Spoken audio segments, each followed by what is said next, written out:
Sampai malam ini jam 8 ya, dari 5 terlanggar tambah satu lagi yang sudah diputuskan, yaitu AKBP B ya, PTDH dia, jadi dia kena PTDH. Yang satunya AKP M masih proses, masih pemeriksaan saksi-saksi, kurang lebih jumlahnya masih banyak, 16 orang. Ini masih cukup lama.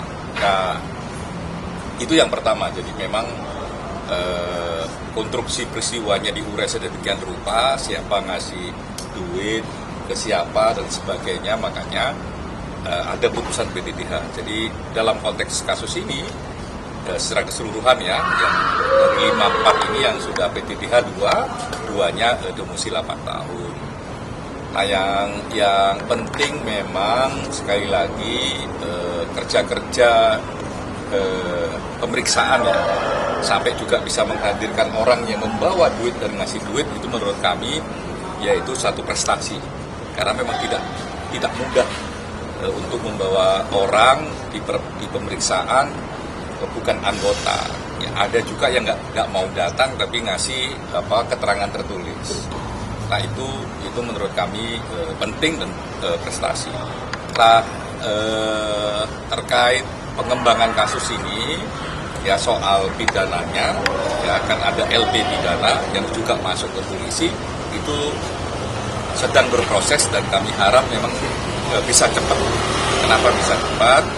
Karena sebenarnya konstruksi peristiwanya sudah mulai terurai dengan baik. Jadi kerja-kerja Paminal, kerja-kerja Sidang KKIP itu sudah bisa memberikan konstruksi bangunan bagaimana basis ceritanya.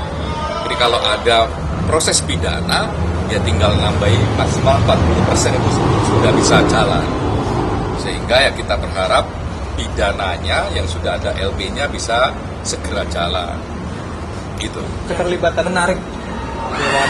Saya ini menarik, AKBPG dan AKBPB itu kan merupakan mantan Kasat Reskrim. Ya. Karena AKBPG hanya dideteksi 6 tahun, 8 tahun. Ya. Kemudian AKBPB justru kena PTDH. Apa yang membuat AKBPB terkena sanksi berat? Apakah aktif Yang paling berasa adalah ya memang ini soal penerimaan duit ya. Penerimaan duit itu tidak sekedar soal jumlah ya, tapi ini mengganggu proses atau tidak, itu yang paling penting.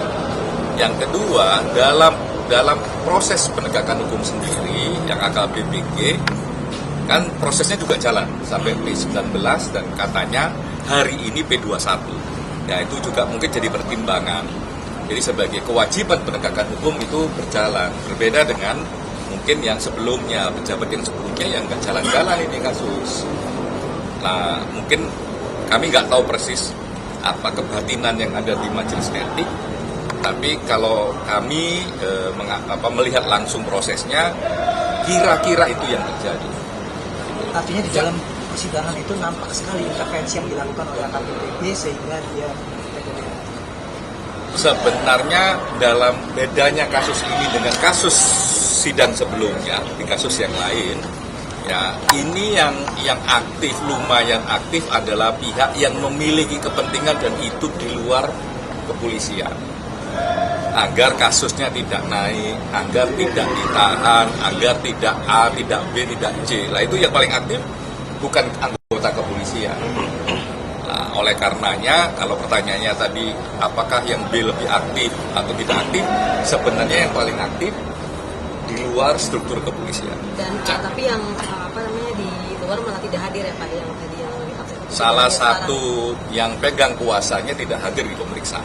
Pak, totalnya berapa sih Pak, kalau bisa dikasih tahu? Banding, semuanya banding. Semuanya banding. Totalnya Pak, kan banyak beredar, ada yang 20 miliar, sekian miliar. Untuk kisarannya saja. Kisarannya saja untuk AKBPB itu berapa sih Pak? Menerima berapa? Kurang lebih ya, tidak jauh dari angka yang beredar terakhir di publik. Berapa Pak? Jadi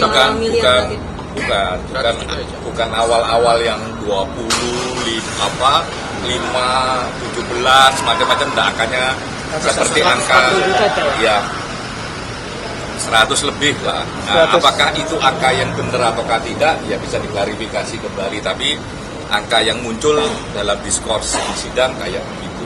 Nah, mana yang benar, ya sayangnya memang pihak yang ngasih dan sebagainya nggak datang. Kalau datang kan bisa dikonfirmasi. Ya, pengakuan AKBPB itu uang itu digunakan untuk apa? Ya. Mau itu digunakan untuk pribadi atau untuk yang lain, dalam konteks sidang etik ketika itu menerima uang, ya itu salah. Gitu. Dan yang menarik memang diurai tadi di proses pemeriksaan, ini duitnya untuk apa.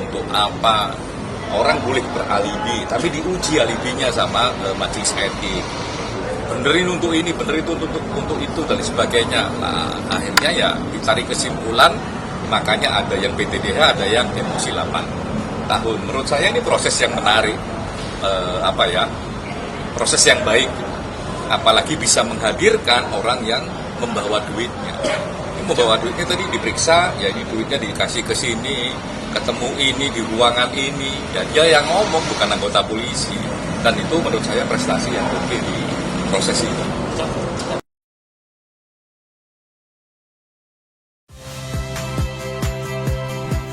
Rizka Clarissa. Saksikan program-program Kompas TV melalui siaran digital, pay TV, dan media streaming lainnya.